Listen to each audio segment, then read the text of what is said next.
abahanuzi b'abasaza ni abantu bagize sikise yabo irashita binjizwa ibirazo baratsindwa iyo bari ko babona muri ya nzira bahozemo barayinaniwe baza bakagukonseya kugira ngo nawe uve ku murongo. Attention avec les vieux prophètes.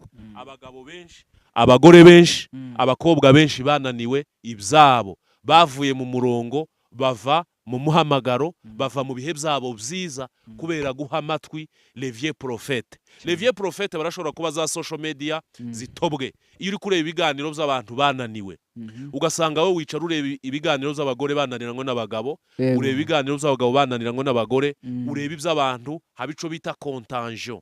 Donc bya bikomere byabo bikakwandukira bikakujamo.